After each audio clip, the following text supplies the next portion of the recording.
Dizzy had a personality that was larger than life, and he was able to project all his kind of wittiness, his excitement, his verve, all of that through his trumpet just by blowing a note.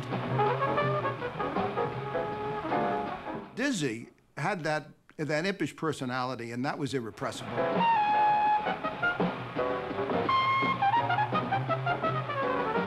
walked into the bathroom, and Dizzy was there looking in the mirror going, he turned around to me, he said, "I look like a f***ing frog." And I asked him, "Why do you play that way?" He said, "I can't help it." He said, the muscles got so loose, they just got bigger and bigger and bigger. Now I can't control it at all. That's one of the ways that Dizzy got that sound that he got, was his cheeks would puff.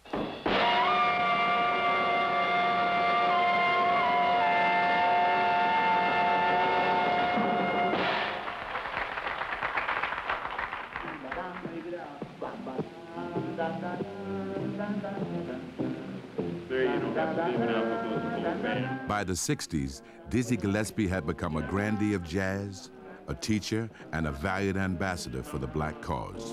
Oh, wait a minute.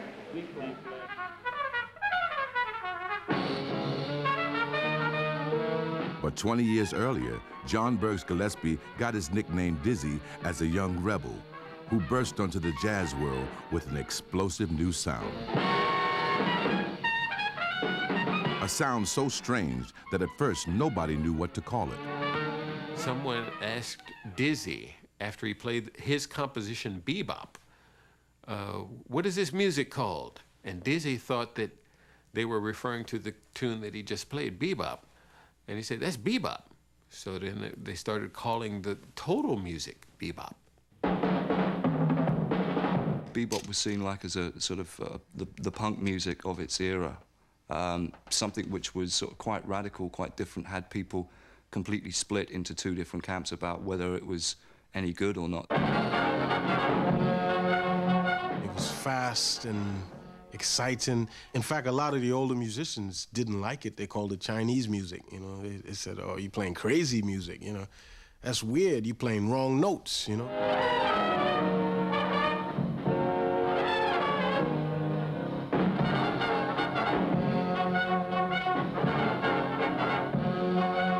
People didn't understand it. People couldn't dance to it. And also, it could probably be said that it was the first time that black jazz musicians really stood up and were very strong, even though there was the discrimination at that time. They really stood up for themselves and said, well, this is what the music is, and if you can't get it, it's okay. Jazz music in the 1930s was very dance-based, and it had to be at a tempo and a feel and a sort of a form that people could dance to.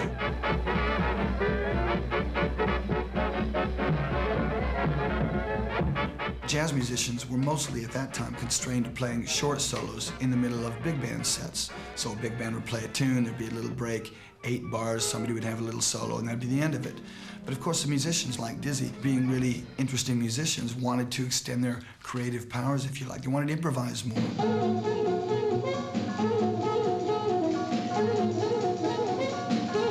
It was in the clubs and bars of New York that Dizzy and his band of like-minded rebels laid down the blueprint for the new music. They were bored with their roles in the big swing bands and wanted to play something new. A favorite hangout was Minton's Playhouse in Harlem, where they used to jam together after hours.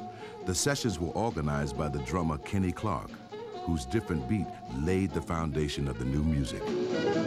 Swing drummers had a job, which was to support the rest of the band. So basically, they did something very, very simple, which was just to keep the time.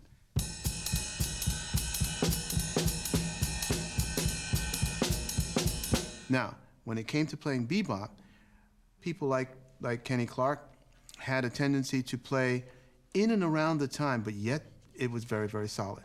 Between the bass drum and snare drum, there were bombs dropped, as we call them, which were primarily patterns that were not predictable patterns. And so we would keep this very, very much the same, which would sound like this. and then add patterns that were very unpredictable in nature, sounding somewhat like this.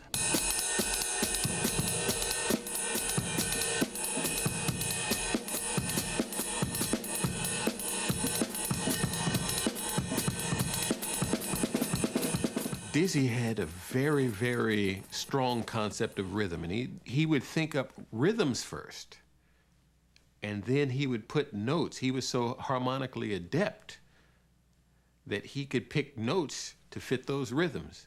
So if you picked a rhythm, that da da la la da ba la da, that la la la da la da, Dizzy might say,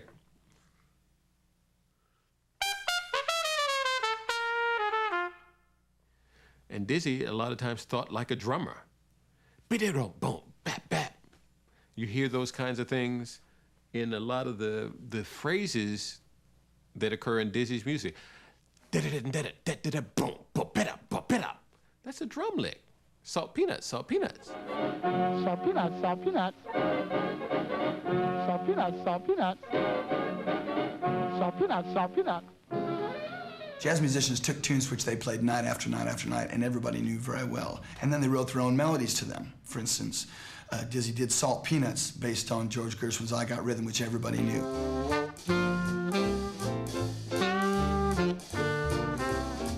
And after hours, they get together to do jam sessions on these standard tunes. But rather than playing them in the way they did in the big band, which was for dancing, they created vehicles for improvisation. And that changed the whole concept of the way they performed them. The bass player, for instance, in the big band would play a kind of a dancing two-feel, a boom, boom, a boom, boom. But when the music sped up and became more directional, then they'd play walking bass, ga-doom, ba-doom, doom, doom, doom, doom, doom. The drummer, instead of playing ga-doom, ga-doom, ga-doom, ga-doom, would start to syncopate and work around it, boom, boom, boom. Piano players, boom, dum, dum, dum, dum, change to dum, ding, dum, dum. And in front of all this, you'd have a soloist like Dizzy who'd create their own improvisations with much more melodic content than they ever got to play in the big band, and a lot longer. The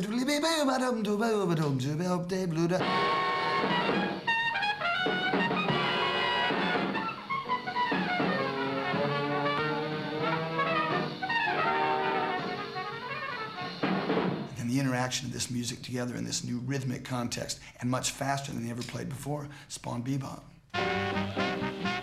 Dizzy's idol was the swing trumpeter, Roy Eldridge.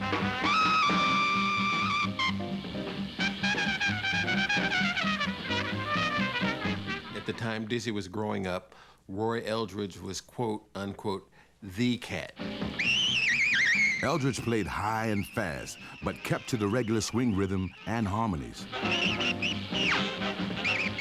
So Dizzy, to extend Roy Eldridge's style, one of the things that he did was change the harmony.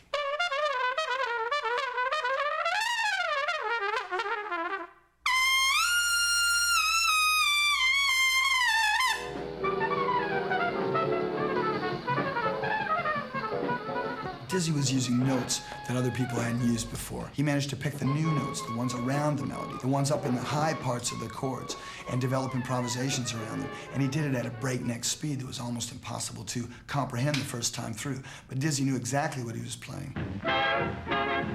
Dizzy's style of playing often got him into trouble with his employers, most famously with the band leader Cab Calloway.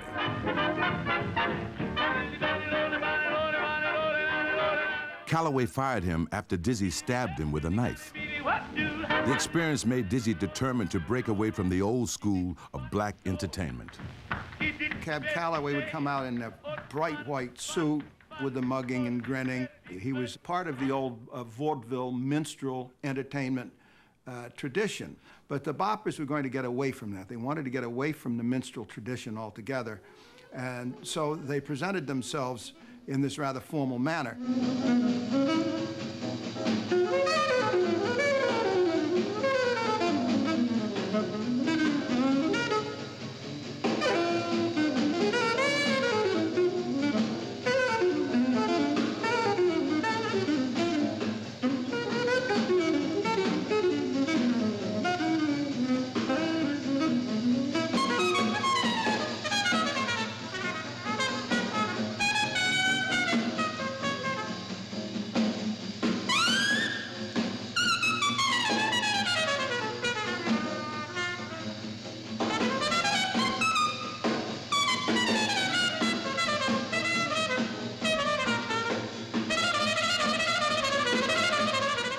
of the things that Dizzy Gillespie introduced is the wearing of horn-rimmed glasses, and many of them wore beards or goatees, which were the mark of basically very fruity guys. You know, guys that you wouldn't pay any attention to because they were nerdy.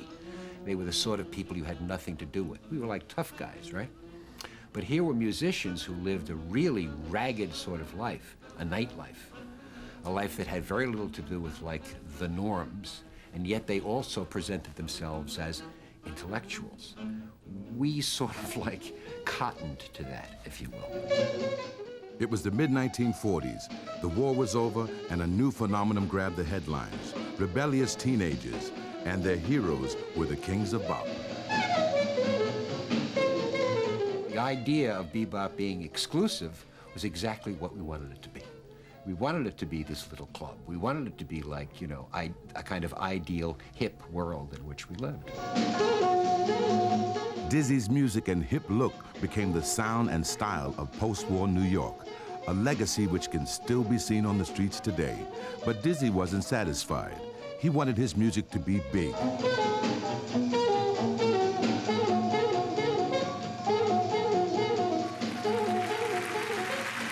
Here they are. This is Charlie Parker and the famous Dizzy Gillespie.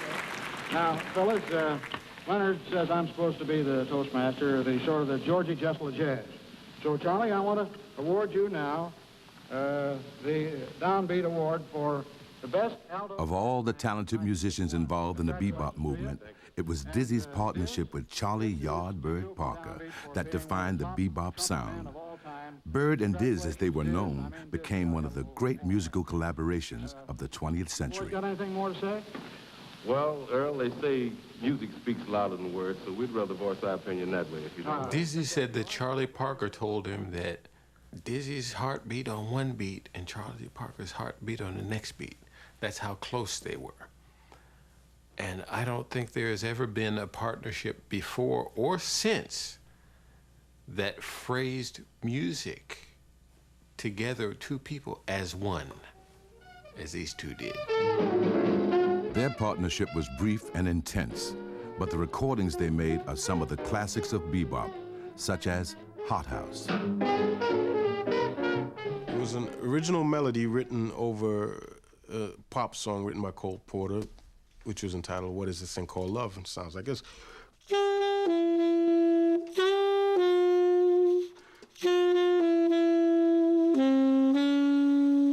And then what they did with it was, you know, bebopize it, I guess, you know.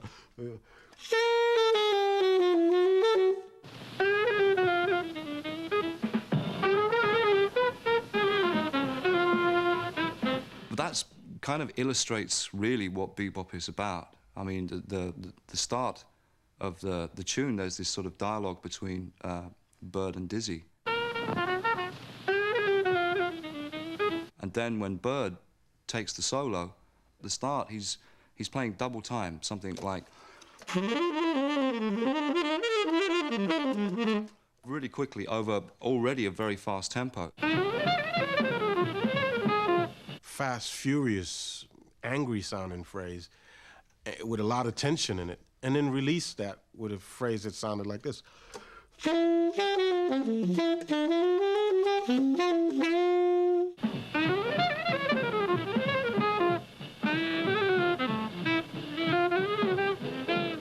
So the real swing feel, which is like this, you know, you could actually hear that in that phrase, you know.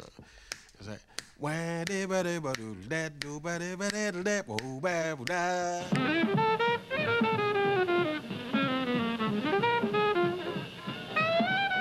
had taken the technique of playing the saxophone to new heights. He's mixing up a lot of different styles and elements in the music, and so that the overall effect is, well, what's going on, what's going to happen next? At the end of Bird's solo, you see Dizzy Gillespie immediately take up a phrase that Bird has played, and then he's taken it on to another level.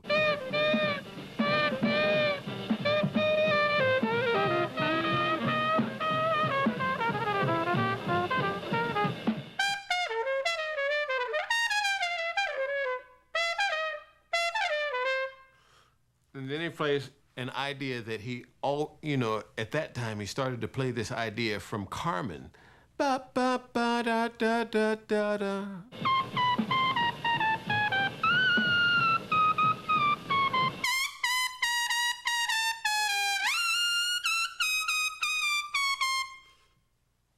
And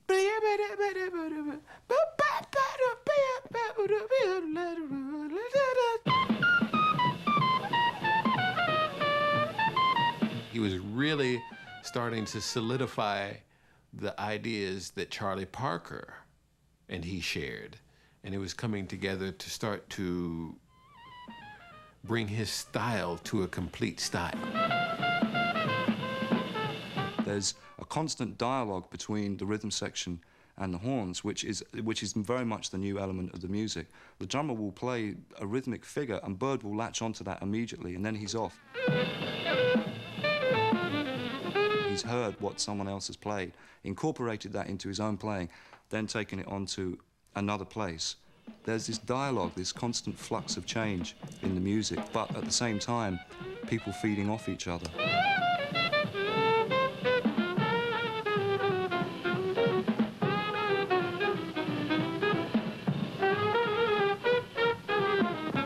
Dizzy Gillespie and Charlie Parker were two entirely different kinds of people. Charlie Parker was a guy who obviously had emotional problems of one kind or another. He was ruthless with his friends. He was always borrowing people's horns and then hawking them, going off with their suits. Whatever he needed, he took. He was a terrible drug user. He drank a great deal. Gillespie was, despite the impishness, despite the fun he liked to have on the stand, was all business. He was intelligent, mature guy who knew how to handle his career. He knew how to manipulate the show business people around him. Dizzy was dedicated to his music. He couldn't stand to see Parker waste himself on drugs, so they parted company. Parker's addictions finally killed him in 1955. He was only 34, but he had the body of a 65-year-old. You're an inimitable host, the incomparable. Soulful.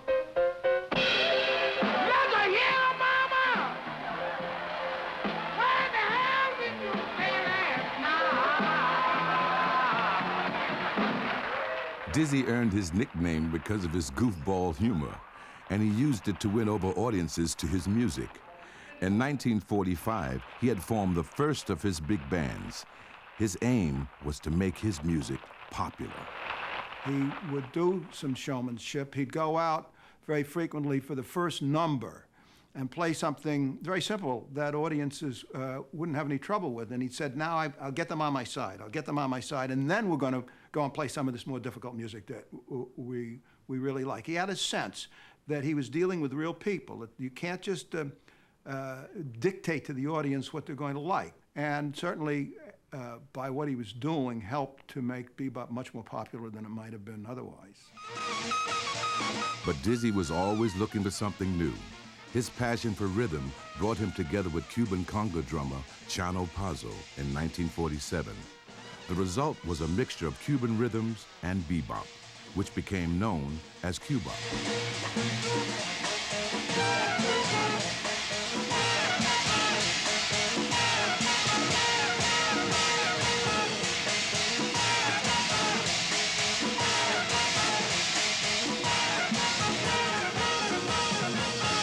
The Latin American beat is basically this. Now I'll count.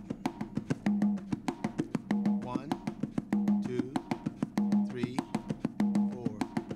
1, 2, 3, 4. 1, 2, 3, 4. 1, 2, 3, 4. 1, 2, 3, 4. Now, that's superimposed against the bebop.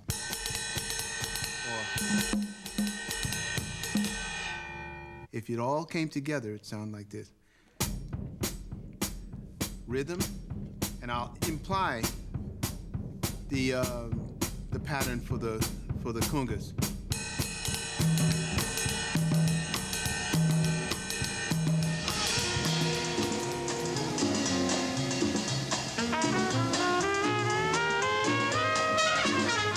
Although Dizzy and Chano's partnership was short-lived, Dizzy had found a lifelong passion in Latin American music and a novel way to play it. The embouchure, that is the way your lips work, you know, that's the sort of, that's the center part of any brass player's arsenal. Dizzy had a fantastic embouchure. If you look at him playing in the early footage, his embouchure is perfect. All of this is nice and tight. He's got great control. But as he got older and older, these muscles seem to have gotten weakened, and he sort of spread out and spread out and spread out until later in life he had huge pouches out here and down here. But it never really, it didn't affect the way he played the trumpet, except maybe it influenced the sound a little bit. But he never chose to do that.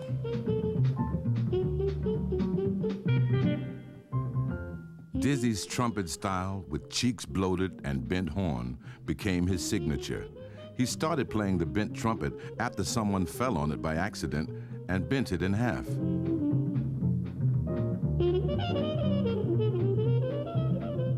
Many times you're playing and the sound is going directly out into the audience, so and you can't hear yourself as well. So Dizzy thought that it was a better way to hear what he was doing, that the sound was closer to the ear and that he could hear himself better. So he asked his instrument company at that time, the Martin Company, if they could make him one. They made him one, and history was made. Although Dizzy himself became hugely popular, his music never did. But thanks to his efforts, what had started as an underground cult is now recognized as the birth of modern jazz. Dizzy was always very helpful with me, and I know with so many other jazz musicians. I once asked Dizzy, I said, well, when you were young coming up, who helped you and who showed you things? And Dizzy gave me one of those looks that said, man, did nobody show me shit?